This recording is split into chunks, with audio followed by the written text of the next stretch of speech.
Welcome to The Ideas Machine, a podcast about turning ideas into action. I'm Helena Trail, a neurodivergent designer, painter, founder of New Studio, and relentless storyteller. I chat with creative thinkers about how they ideate, iterate, and implement their ideas. This is your space for honest conversations, creative tools, and a reminder that your ideas are worth building. So, we are here today with my friend and colleague and agent and very talented Flo Horswell. Thank you. Would you like to start by... to be here. Thank you for being here.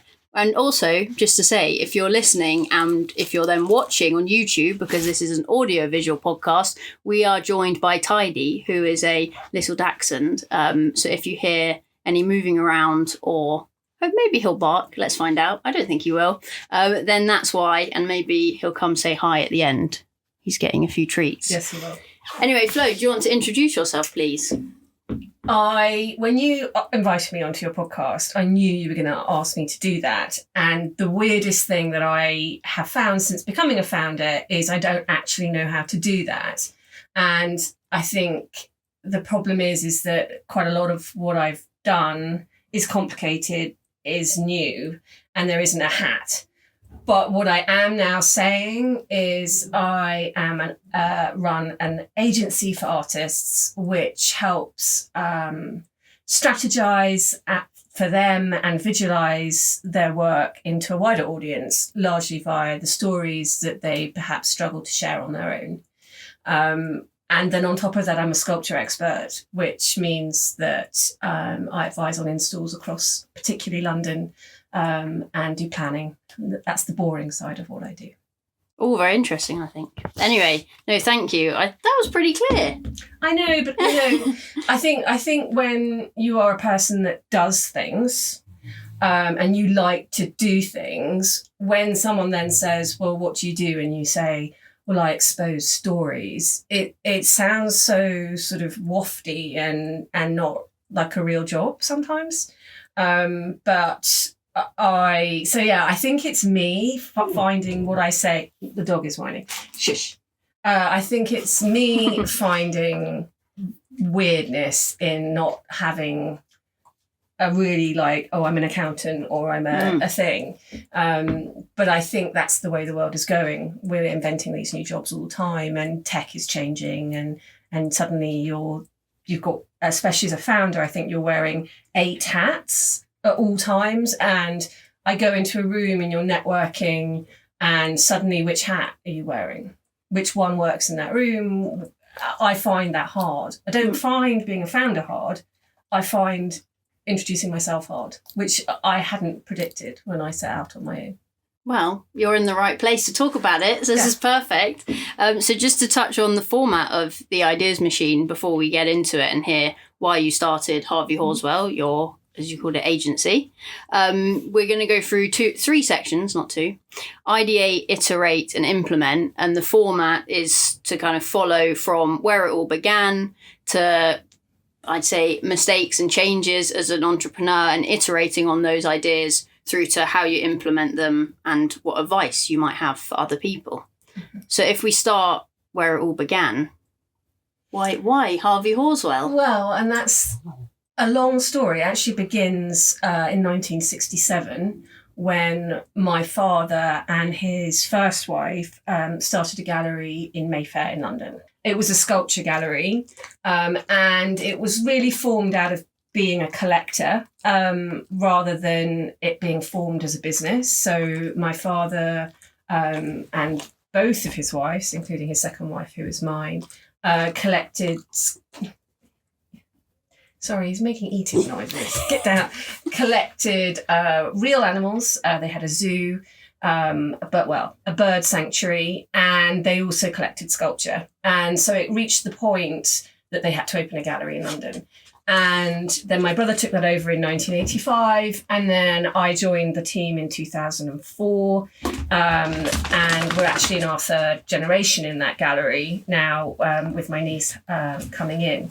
So I think that's where it began, and I was there for 25 years, and Tide has joined us for those who are not watching on YouTube. Because he's naughty, never get an accent. So for sort of 25 years I worked there. I worked my way up from stuffing envelopes all the way up to the registrar, then gallery manager, then gallery director, and then head of the modern impressionist department. And so I'm a great supporter of galleries. I think they're very important. But when I reached the point where there really wasn't anything left I could do, I'd done 47 art fairs, I helped to write books, I'd done museum shows. I was, quite frankly, quite bored. I kind of knew what was going to happen next. I kind of knew what people were going to say in the meeting even. So when I left Slabmore, I wanted to do something different. And so I set out and, I think I'd love to meet a founder that says, I planned this and I built this and then this is what happened, because that is not what happened. I left, I thought I was going to be a sculpture expert, which I am, but I thought I'd be, doing valuations and planning permission and all of that, which I do. But in the course of that, working with artists, I realised there was a gap. And the gap is that increasingly artists, such as perhaps me, don't actually always need a gallery to be successful. But they maybe don't necessarily have the tools in which to be commercially viable on their own. And then I was wandering around with all this commercial experience, but not necessarily wanting to open another gallery on my own. So I think that's how it happened. But it was much more of an organic thing than a plan. Whereas now I can say, I have this plan and this is who I am badly, and this is what I'm going to do. But I don't think, it's not like there was a gap until I found the gap that I set out to fill, if that makes sense. And how are you finding, you've been a founder now for over a year? Yeah, almost 2. And how are you finding it? Broad question. I absolutely love it. To the extent that and I shouldn't say this because if my company goes bust, which is always a worry, I don't think it will, but I love not working for someone else. I love not working for someone else. And I love working with consultants, which I think is sort of, when you are a founder, especially at the beginning, you don't necessarily have a large team. So you're working with consultants and coming out of a very static business where a lot of the team had been there more than 10, 20 years, and you're working with other organizations where by the very nature of the art industry, you have to be there 20 years to have the experience to do the job. Being out in this sort of founder world has been so exciting because everyone's excited, because they wouldn't be a consultant if they didn't want to be. They'd have a job somewhere. So I've loved that. I've loved working with really engaged, enthusiastic other people. I love being able to make decisions. I'm a quick decision maker, and I've loved being able to react quickly. That really suits my personality. I absolutely loathe accounts. I cannot describe how much I hate photographing little bits of paper after I've ordered a coffee. And when you're going and visiting lots of artist studios, it's amazing how many little pieces of paper of coffee I rack up in a week. I find that completely stupefyingly boring and also stressful. And that's actually partly why I would like to upscale more and more, just so I don't have to do the accounts. Which again, I think as a founder is not something you're supposed to say. You're supposed to say, I want to dominate the world. For me, I just don't want to do my own accounts. I just don't want to do them. It's the little things, though, isn't it? It's the little things. That you don't, I don't know, you don't think of, even from setting up a brand to setting up an email signature, through to, what on the outside looks like the big things, but it's all the accumulative little things and little ideas, the ideas machine. Yes. And how do you, keep up with that, have the time, have the mental capacity? Like, I don't know if you found that different. So I've never been employed. I've never worked for anyone else. And I think I'd find that quite difficult. So here I am. And so, in terms of going home at 5, 6 o'clock and closing the laptop, how have you found now that bit that you're running your own business and the ideas are always going? I think Certainly in the last years when I was employed, I was someone that was sort of responsible for coming up with ideas for exhibitions and things like that. And I have a dog, as you can see. And I think having a dog, weirdly, has been very good for me as a founder because he needs a walk. And it sort of is giving me that set period of time whilst I'm walking him to actually mull something over. I'll do a lot of thinking while I'm walking the dog. And for someone, I love working. It's taken me a long time to realise I love actually working. And, people, say, oh, you shouldn't be doing this and you shouldn't be doing this overtime. I like work. I'm allowed to like work. And now working for myself in particular, I can work if I feel like it without it being weird, which is, I love. It's taken me a while to get used to the fact that if I don't want to work a Monday, I don't have to, I can work Sunday. That I find strange. And then on the Monday, I can, I'm not in the mood to work on the Monday, I can go and do something else. But yeah, that I've found easy, really easy and better and better. More flexible, yeah. But then with the caveat that when it's almost too flexible, it can go the other way. But yeah, I think enjoyed that.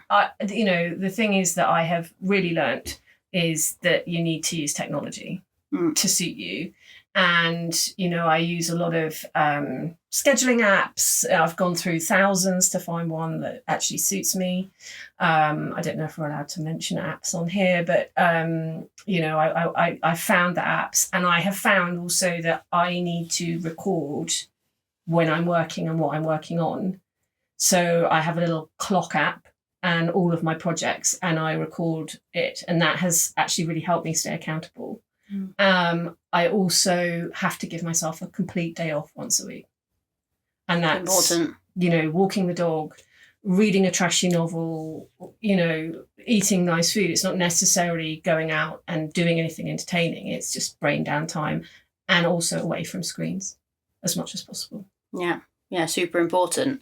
And so moving on to kind of the iteration. So obviously, 18 months, 2 years isn't, well, in the founder world, that's a long period of time because you can pivot in a day if you want. What have been your biggest learning curves since starting Harvey Horswell?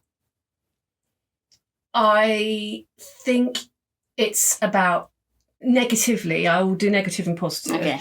I think negatively it's about people, but also positively it's probably about people. I think there are a lot of humans who think they are good at something and can talk about being good at a thing, and that's great, but then when it actually comes to doing it, perhaps they're not quite so efficient.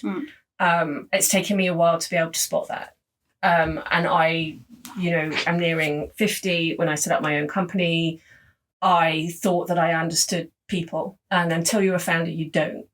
I don't think you do. I don't think you understand that in a lot of ways you're operating in the Wild West. There's a lot of people out there who are lovely people. They want to do what they're doing and they talk a good game, and you can be drawn into that. And I think for me, my hardest thing that I've had to accept is that actually I need to work on my own. And I'm the kind of person that likes connection and likes working with other people. And for me, that's going to have to come through consultants because it's very difficult, especially in the art world. We make things up for a living in a lot of ways. And so people are very good at it. But then on the positive side, I think my biggest learning curve is that you have to trust your gut about people. And if you meet someone who can do something, you just do everything with them as quickly as you possibly can and get it done. I think you also have to learn not to worry, which is a weird thing. Worrying. You have to not overthink. You have to pivot, but not overthink. And it's those two things I think that you're balancing as a founder all the time. Yeah, it's that balance. And as you've said, it's the balance of, almost like support and people around you. And that can be personal or business, as well as creativity and bouncing ideas. Because I suppose you work with different kind of groups of people. You know, you've got galleries and dealers, then you've got artists, and then, like you said, you've got people delivering and consultants and partners. And so it's then, again, another set of hats under the set of hats. Exactly. And also, you know, I'm naturally a very straightforward person. I hope other people listening to this would agree.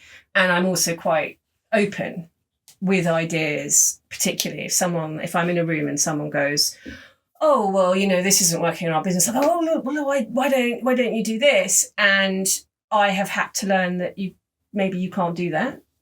You can't help. You can't, because that idea might be one that you need in 6 months. Yeah, it's an interesting point. You know, ideas as IP, ideas as intellectual property, and how do you share them or use them?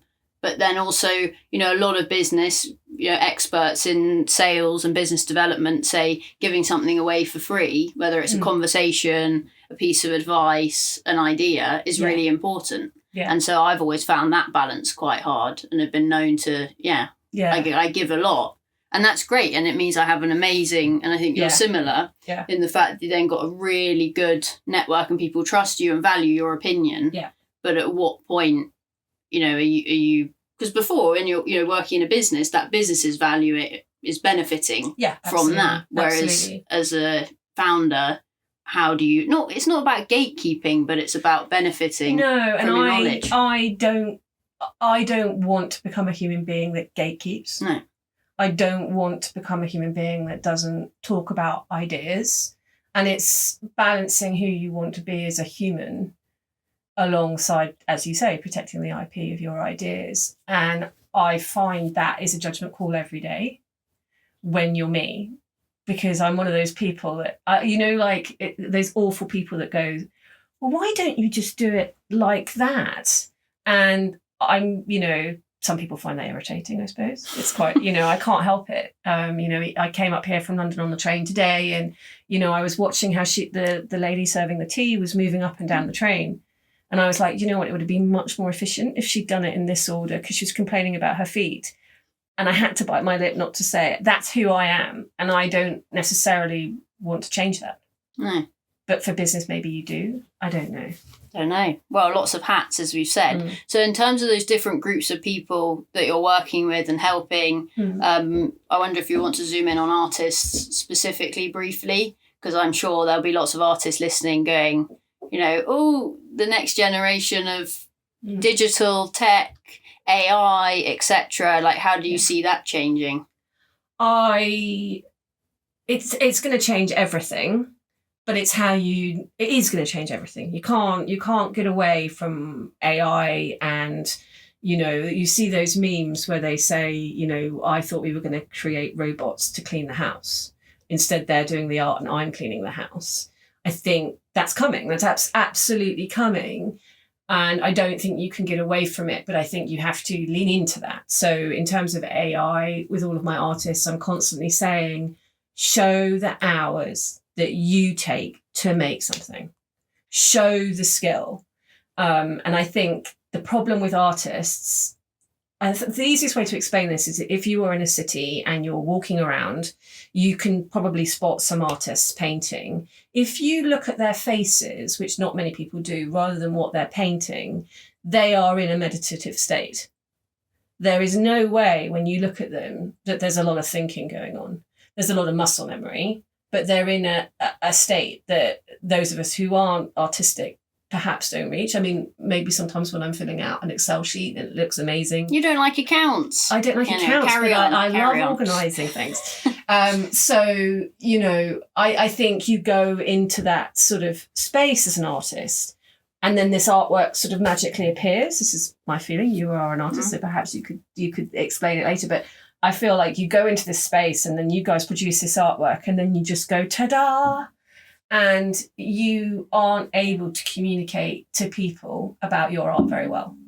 Well, it's hard. It's the same with the business. You know, if you ask, I'm a graphic designer by trade. If I have to brand my own business, that's very hard. You know, if you're a marketeer and you're running a big marketing team, how do you zoom out and look at something objectively? You know, that's why there's a job in consultants, right? It's because they come along and it's like the helicopter view.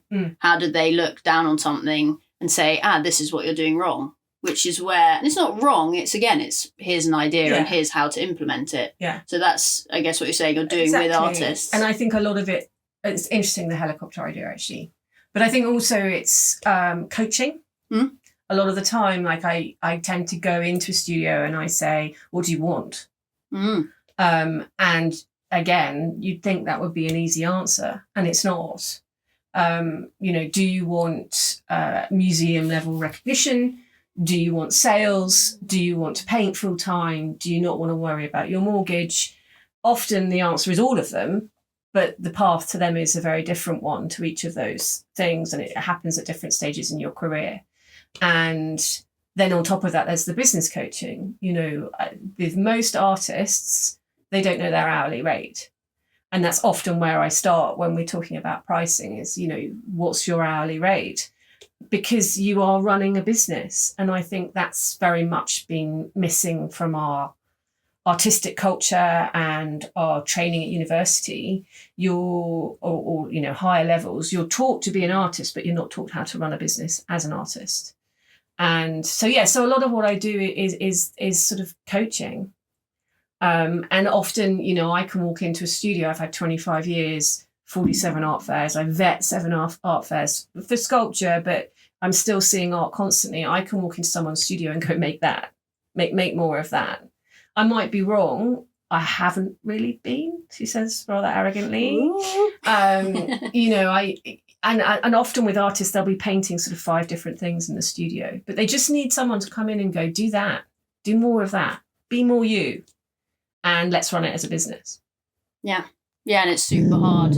Oh, Tide agrees. Look, you're in the microphone now. You can even... Don't let him bark into the microphone. We'll definitely we're nearly finished, Tidy. As an artist, it is very personal. And so on another level to, I guess, being an entrepreneur, because I sit, as everyone knows, I wear lots of hats, like you. And it's that, the entrepreneurship is personal, and you need to be able to try and be that helicopter and think objectively and think, what am I doing and how can I improve it? And, how does it work, rather than getting stuck in the day to day. And then being an artist, I feel is on almost another level to that you're there, painting a centimetre away from a canvas, for hours and hours and hours. And then, to come in and curate it and decide. And I think that's the thing. That coaching point is it's really important, because I don't have a gallery, and a gallery might come in and say, right, here's 100 paintings from the year. Yeah. Here, I'll take those 10 or whatever it might be. Whereas your, I guess, business model and being the agent piece and the agency can be halfway through painting. I can say, what do you think? And so I love that for me, as a businesswoman as well. That coaching point is when I'm in artist freak out, let's call it, and go, Flo, what do you think of this? And you can say halfway through, oh no, don't spend any more time on that. Yeah. Or maybe or carry on. And it's the fine line of not it like ideas in any creative, is you have to pursue an idea to get to the end, but at the same time sometimes an idea isn't worth pursuing, but it's where's that line. And I think also with artists, maybe with founders, it's when to stop. 100%. Which particularly painters struggle with. I think sculptors, they struggle with it, but at the same time you're making a form. If you go too far, the leg's going to fall off. I mean, I'm generalising here, but with a painter, you'll play on, especially an oil painter, you're applying layers. And at what layer do you stop? I've noticed that is hard. It's very hard to say that. And I think, you mentioned the galleries coming in. I mean, I think traditionally, galleries are a relatively new invention, which people don't realise. My original specialism period was the 19th century. You weren't buying art from a gallery then. You were buying it either direct from the artist or direct from a foundry, if you were a sculptor, from a catalogue. And some of those catalogues didn't even have the artist's name in. I think this idea of this superpower as a gallery and that they're the only route is a modern invention. And I think that is changing in the art world now. I think the internet and tech, again, has enabled artists to not need a gallery. And I think the combination of COVID and lowering footfall in cities means that you don't necessarily need a permanent exhibition space. And to be fair to the galleries, they are now under so much regulatory pressure. They need a whole employee now just to do money laundering, all of those regulations. They now are struggling to come out and give the artist the coaching but that they need. They're struggling to do that whilst actually running what's effectively a retail business in a city where it's got to stay open. You've got to be open. So I think this whole ecosystem is changing, and maybe it's going to go back where, Rodin, you went to his studio to buy direct from him and he had 200 people working for him. Wow. Maybe that's what's happening. Maybe, everyone is going to end up. And increasingly, artists are ending up having their own teams. So a final point on, I guess this moves into implementation, is then how, as a creative, whether it's a painter, sculptor, could be anything really, but within your sector, is you've made the thing. Yeah. How do you then sell it, monetize it, and like you've said, being an artist is a business. Yeah. So how are you then from that coaching supporting with the next bit? I think in two ways. If an artist is signed up with my agency in terms of, they're one of our represented artists, then obviously we are contacting clients and we are updating clients. But the way that we do it that perhaps is different than the current model is we're actually giving a personal update on the artist. So we'll share studio information, we'll share where your shows are, we'll share a video of you talking about how you make something, opening a door to the clients to be able to deal direct with you. And then we then oversee the processes of the invoicing, the shipping, which then makes it easier for the client. So, because it's daunting as a client wanting to buy from an independent artist. I don't want to say you're all nuts, but you just did. I just did. And you're nuts because you are obsessed with creating a thing. And you have to have that obsession. You have to. But as a client, you come in and you want to talk about shipping and framing in a box. And every conversation the artist will drag it back. They can't help it. The type of paint we might use. Yes. And geeky about the pigment. Yeah. And the client wants to know that, but they also want to know that their money is in safe hands, that the painting's going to arrive. How's it going to arrive? Is it in a crate? And to a certain extent, the artist doesn't, like me, not wanting to do accounts. I think it's the same. I think as an artist, you want to be painting the next painting. You want to be buying your sap green or whatever your favourite colour is. Good memory. I like that colour.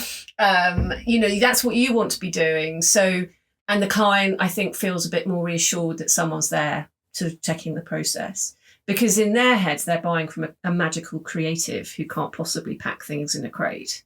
Whereas in my head, I know that a lot of artists, they stand there and they watch that thing being packed into the crate. Because until it leaves the studio in the crate, it's theirs. It's their baby. But the moment it leaves, they stop thinking about it. And that's kind of where I step in to make sure it gets the whole way there. So, yeah, I think that's one side of the business. And then, of course, the other side of things that I'm doing is that I suddenly realised I have these independent artists. They are getting advice and everything else, but you do still need an exhibition space. You do still need a space in which people can come. And I don't necessarily think it has to be a gallery. I think you have to follow where the people already are. So, last year I did a sculpture walk at the Treasure House Art Fair, and with this very, very famous resident artist painting. I blush. Painting all of the sculptures, and a podcast and all of that. And I think that is important. Hopefully later on in this year, I have 3 projects that are about to be announced. One today. One's in a foundry, one is at an art fair, one is completely private that no one will probably hear about, but for a completely exclusive guest list for an artist event. And then, possibly in a sports ground, because people are already going there. And when you do a collaborative event with artists where you aren't gatekeeping the clients from them, suddenly everyone wants to work together and promote and get people through the door. Whereas if you're a gallery, you're gatekeeping your clients because that's what you're providing to your artists. That's your job. Whereas it's been a very big mind shift for me to go, hang on, you've got these 10 people, they're on Instagram, they're on social media, they're this, and that. They can promote their own events. And I think the galleries are missing the trick by gatekeeping these events. Actually, we need to all work together in this climate and we need to promote it together. And closing doors just doesn't work anymore. Gatekeeping just doesn't work when you're dealing with the general public. Well, that brings me on to my kind of final question, which is then around that implementation and the tech. And, you've kind of touched on it, but you're obviously using marketing, sales tools and various different things, newsletters, lists, CRMs, all of that to do that, because it's then not just a door opening of a gallery or of an event. There's a multi-layer digital almost activation. Absolutely. So what are your favourite tools? I think my favourite tool is the fact that I couldn't have done this 5 years ago. The tech wasn't there. I think that you know what, for a founder or for anyone, you can't sell a thing if you haven't done it yourself. And I think for me, I learned how to build a website. I learned how to build my website. And mostly that is one of the things to upscale that I'm going to have to outsource. But how do you talk to an artist about their own design and what they want on their website if you can't explain what a carousel is? And why would an artist know what that tech is? So, Squarespace obviously is big fan. I think I always loved Trello. I implemented it into the gallery that I worked at. It's a great organization tool for me and for projects that no matter your tech ability, you can just log in and use the free version, but the paid version is brilliant. I think, I know that a lot of people like high-end editing tools. But I love Edits, the Instagram version. It's simple, smooth, and I can do it on my phone, which I find more precise than doing it on a laptop. But it's things like that, working out actually what I prefer to do on a laptop and what I prefer to do on a phone. And it's not the same answer. Some things I like to do in different spaces. But it's just repetition, isn't it? Yeah. With all these things, it's learning to use them and keeping on using them and adjusting as new tech comes out. I certainly, for any founder, I would have needed to employ 10 people if the tech wasn't from the start, when I didn't even know what my company was or what the niche was. I think I'm very lucky to AI. Not that I use it very much as a tool, but, for me, what I really struggled with was, I perhaps have a touch of dyslexia. I was tested, but apparently I'm too intelligent. They can't tell if I'm too good at recognizing patterns. So they couldn't work out if I was dyslexic, but they probably could now if I got retested. But proofing, because retail is detail, and that applies to any artwork and any artwork business. How do you proof something when you're the one writing it? So I use AI a lot for just basic spelling errors and grammar, which I couldn't function. I couldn't have done my business without a spell check, an AI, grammar, and spell check. Yeah, and I was just going to add to your point about using edits and in-app on your phone. Some people listening who maybe haven't edited reels or things like that before, you might think that there's all this high-end tech, like you're saying, that you might need or use. Yeah. I know people with multi-million follower accounts that just use in-app TikTok and in-app Instagram. Yeah. That's it. And I think, when you speak to any founder who has had success, the second piece of advice they always give is just do it. Yeah. And they're right on a big scale, like just go ahead and do it. But on a small scale, if you want to do something, Google the tech, learn to use the tech and do it. it's possible now. It's possible now, no matter what your age, that there is a tech, there's someone making a tech, and you can just literally Google how to use it or AI how to use it and learn. And then, suddenly everything opens up. Yeah, super exciting. Yeah. Well, thank you very much, Flo. It's a pleasure to have you here. And as I've said, the audiovisual version on YouTube, I've had Tidy on my lap. My leg is dead, so I think we're going to have to call it a day. But if, when people want to find out more about you, follow along, where can they find you? Well, we're everywhere. You're everywhere. Websites. We've got a website, harveyhorswell.com. And we're Harvey_Horswell on Instagram is probably the base station. And TikTok? TikTok, Harvey Horswell. And we're on YouTube. Oh. Which has been really amazing for our numbers. Good bit of shorts that's coming in. Good bit of shorts. And of course, the Sculpture Walk podcast, which New Studio actually helped me produce. And for something so incredibly niche, we've had over 3,000 listens now, I think, which reassures me about the state of the world, I think. Very good. Well, thank you everyone for listening. Please do subscribe, and if you're listening on Spotify, it's also on YouTube, but also on Substack. So you can find us at theideasmachine.substack.com. And if you want to share your own ideas, then please use the hashtag #theideasmachine. Tidy, do you agree? You can woof now. Oh no! You're going to woof? Are you going to sit? There we go. Completely silent. Bye. Bye.